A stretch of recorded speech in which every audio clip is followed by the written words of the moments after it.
नमस्कार दर्शक बंधु। आज आउ एक चर्चा नहीं पुणी थरे आपण मानक समस्त को स्वागत करुछि। बंगोपसागर रे आगो को आहुरी माड़ी आसीबो भयंकर बात्या सब घूर्णिझड़ अधिक मात्रा रे हबो। आज चर्चार विषय वस्तु तो कहीं कौन पाई ये बात्या संख्या आहुरी बढ़ी बढ़ी चलो तार कारण आसतु आपण मैंने बुझा। सो भारत वर्ष ठारू 8000 किलोमीटर दूर रे जो आंटलार्टिक ओशन अच्छी से आंटलार्टिक ओशन आ विश्ववृत्तरु जो पोल आड़ को माने उत्तर गोलार्ध आड़ को उत्तर मेरु आड़ को सामुद्रिक स्रोत बुहे गोटे कन्वेयर बेल्ट बोली कह जाए। तार ना होची एमोक आंटलार्टिक मेरिडियोनाल ओसेनिक सर्कुलेशन। सामुद्रिक स्रोत आपण माने जानिचंती समुद्र रे जलर प्रवाह मध्य हेइथाय। तो एटा कौन हुए एक्चुअली विश्ववृत्त जो इक्वेटर आमर अच्छी आपण माने जानिचंती इक्वेटर रे होची सूर्यंकर प्रबल किरण पड़ुथवा जुकु सेठी तापमात्रा अधिक थाए, टेम्परेचर अधिक थाए। टेम्परेचर अधिक हेले वाटर ता प्रॉपर्टी होची फुलिबो। फुलिले अर्थ वॉल्यूम तार बढ़िबो। आ जैसे वॉल्यूम बढ़िबो माने आयतन बढ़िबो तार डेंसिटी कमी जिवो। आमे जानिचंती जे density equal to mass by volume. Volume वृद्धि पाइबो तो डेंसिटी आपे आपे कमी जिवो। आ डेंसिटी कमी होले जो गरम पानीटा सते ऊपर पळे आसीबो, पृष्ठ को पळे आसीबो। ठीक सही समय रे यदि आमे आगु को जिबा उत्तर गोलार्धर मेरु आड़ को जिबा सेठार तापमात्रा कम जुगु तो टेम्परेचर कम जुगु वॉल्यूम कौन हम इनक्रीज करिवो ना डिक्रीज करिवो? डिक्रीज करिवो। डिक्रीज कला माने आयतन कमिला माने डेंसिटी कौन हम ऑब्वियसली डेंसिटी बढ़िवो। तो डेंसिटी बढ़िला माने से पानी ठंडा है कि तळु को जीवो। तो कौन हम ना इक्वेटर विश्ववृत्त अंचल पानी आंटलार्टिक ओशन ले कौन हुए ना यही हिसाब रे मेरु आड़ को जाए, उत्तर गोलार्ध नॉर्दर्न हेमिस्फीयर नॉर्थ पोल आड़ को जाए, पुणी डाइव करे नीचे तळु को सिंक करके पुणी तळु समुद्र तळ आड़ू से पानीटा पुणी इक्वेटर को बा विश्ववृत्त को आसे। ए भलिया गोटे वाटर सर्कुलेशन हुए। जो वाटर सर्कुलेशन माने हीट वाटरटा गला नॉर्थ पोल आड़ को, नॉर्थ पोल जो कोल्ड वाटरटा आसला इक्वेटर आड़ को बा विश्ववृत्त आड़ को, जहाँफल एटा हीट कन्वेयर बेल्ट बोली कह जाए। जहाँ द्वारा से जो आंटलार्टिक आसपास रिजन जो रिजन गुड़ा रहा मनकर आइसलैंड हो गला एपटे अमेरिका सेपटे कनाडा ये सब साउथ अमेरिका बीच में अच्छे एपटे नॉर्थ आफ्रिकार लेफ्ट साइड रे अच्छी आफ्रिका कंटिनेंट। तो ये बहुत गुड़े जो कंट्री अच्छा से हिट सर्कुलेशन ठीक ठाक हुए और क्लाइमेट तापर निर्भर करे सेटा कहते आम एमोक।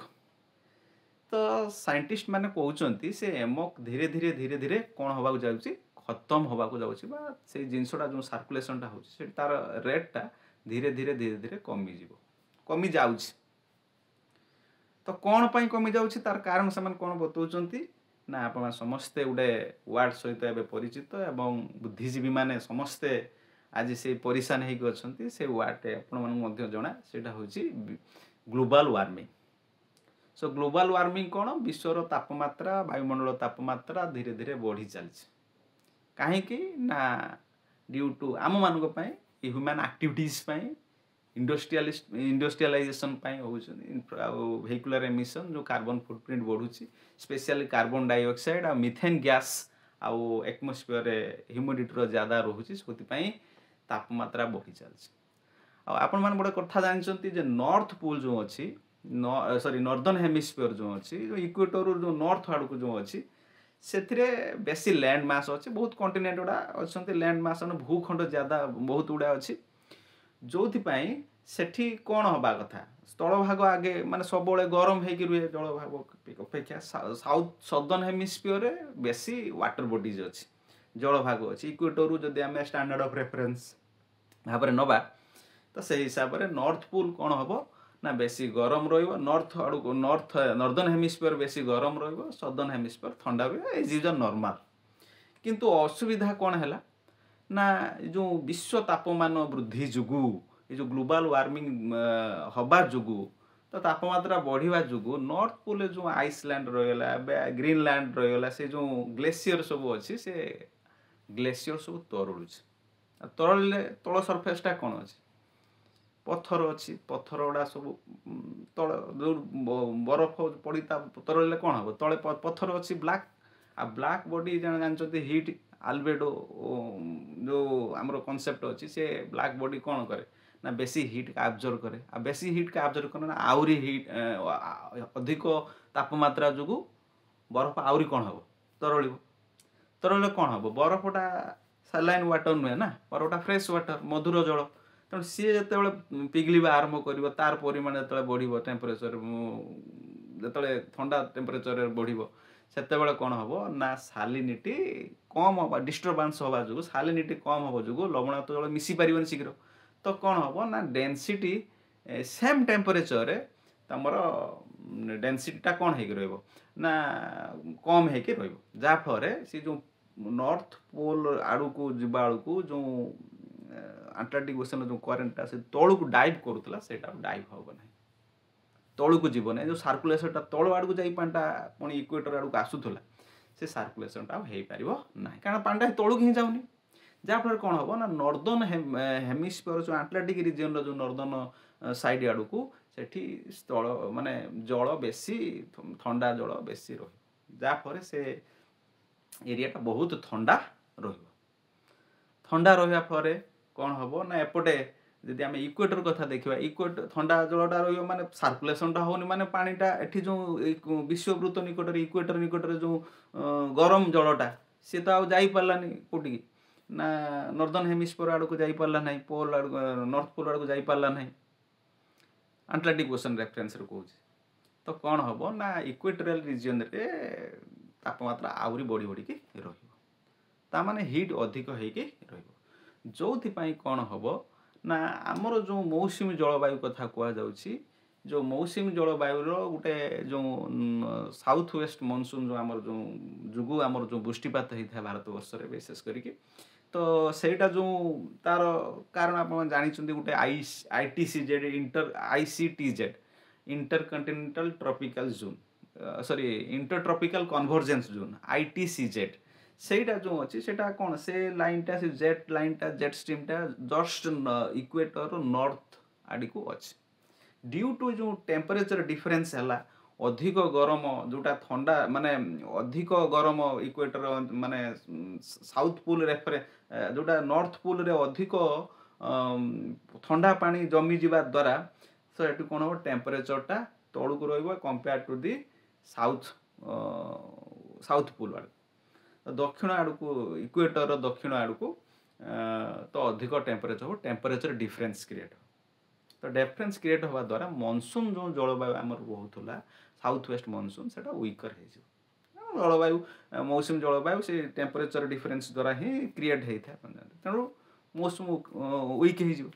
ୱିକ୍ ହେବା ଦ୍ୱାରା କ'ଣ ହେବ ନା ଆଉ ଗୋଟେ ଛୋଟିଆ କନସେପ୍ଟ ଅଛି ସୁମାଲି ଜେଟ୍ ଯେଉଁ କୁହାଯାଏ, ଯେ ସୁମାଲି ଜେଟ୍ଟା ହେଉଛି ଆଫ୍ରିକାନ୍ କଣ୍ଟିନେଣ୍ଟର ସୁମାଲିଆ, ଆପଣ ଗୋଟେ କଣ୍ଟ୍ରି ଅଛି ଆପଣ ଜାଣିଛନ୍ତି, ତାର କୋଷ୍ଟାଲ ଏରିଆ, ତାର ଟପୋଗ୍ରାଫି ଏମିତି ଯେ ସେ କ'ଣ କରେ ନା ସେଠି ଯେଉଁ ସୁମାଲି ଜେଟ୍ ଗୋଟେ ଜେଟ୍ ଫ୍ଲୋ ହୁଏ, ସେ କ'ଣ କରେ ଯେଉଁ ନର୍ଥ ସାଉଥ ୱେଷ୍ଟ ମନସୁନ୍କୁ ସେ କ'ଣ ଧକ୍କା ଦେଇକି ଆହୁରି ଇଣ୍ଡିଆ ଆଡ଼କୁ ନେଇଥାଏ, ଯେଉଁଥିପାଇଁ ଇଣ୍ଡିଆରେ ବେଶୀ ବୃଷ୍ଟିପାତ ହେଇଥାଏ। ସେଇଟା ପୁରାପୁରି ଡିଷ୍ଟର୍ବ ହେଇଯିବ ଯଦି ଏମୋକ୍ ଯେଉଁଟା ଆମେ କହୁଛନ୍ତି ଆଣ୍ଟାର୍କଟିକ୍ ମେରିଡିଅନାଲ ଓସେନିକ୍ କରେଣ୍ଟ ଯଦି ପୁରାପୁରି ଡିଷ୍ଟର୍ବ ହେଇଯାଏ ବା ବନ୍ଦ ହେଇଯାଏ।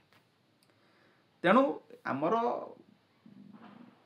ମନସୁନ୍ ଜଳବାୟୁ ବହିବା କମ୍ ହେଇଯିବ, आउ सोमाली जेट जो धक्का दौला जो स्पीड तार स्पीड कम हो जो ये धक्का दवा शक्तिटा कम हो जो speed monsoon south west monsoon जो तार स्पीड कमिज जहाँफल वृष्टिपात 20 to 40% कमिज आउ कौन जेहेतु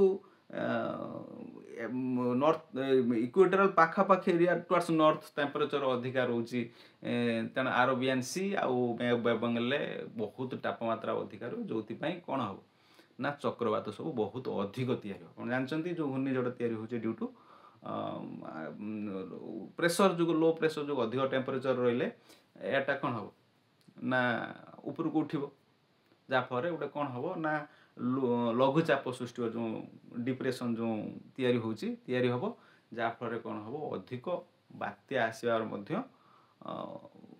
अधिक संख्यार बात्या आसो आ तार इंटेंसिटी बहुत अधिक तेणु आपण मैंने एबे बुझीपारे तो बंगोपसागर रे आम ओडिशा सहित कौन संपर्क अच्छे आम लगे अच्छे तेणु आम आपण मैंने तैयार हो आम समस्ते बात्या को आहरी अधिक मात्रा सम्मुखीन हवा कारण तार कारण मूल रही आम कहीं ना आम जो हिसाब रे ग्रीन हाउस गैसेस एमिट करुँच जदि आम एबेठू जदि सतर्क न होगा जो पेरिस क्लाइमेट कंट्रोल जो होता जो 1.5 डिग्री रु 2 डिग्री 1.5 रु 2 डिग्री मध्य टेम्परेचर को स्टेबल करने प्रोटोकॉल साइन होता जदि सेटा यदि बढ़ी जाए डबल हो जाए 3 to 4 हो जाए ताने जो एमोक जोटा आम कहते कम्प्लीटली डिस्टर्ब हो फिनिश हो जो जो कथा आम कहते से मनसून 40% पर्यंत कम हो रेनफॉल आउ आमर हूँ साइक्लोन बहुत मात्रा रे ओडिशा को एवं केवल बंगोपसागर नुहे एवं अरब सागर जोटी कम हुए compare to the Bay of Bengal तार संख्या आहरी बढ़िबो जो बहुत धन जीवन नष्ट होवार संभावना अच्छी ओडिशार तेणु आपण मैंने आमे समस्ते ए विषय रे टिके साम्यक जानिले जे कौन आगु को हवा को जाउछि परिस्थिति ए जो ग्लोबल वार्मिंग जुगु बा जो परि जो होची हमर जो जलवायु अच्छी से जलवायु परिवर्तन किभली भाव हवा को जाउछि आज वीडियो टिके लंबा हो गला कारण टिके कॉन्सेप्ट बेस्ड क्लारिटी थिला बुझिया पड़ला आशा करूचे आपण मानकू बुझी पारिथिबे आपण भल लागिथिबो बहुत बहुत धन्यवाद थैंक यू नमस्कार।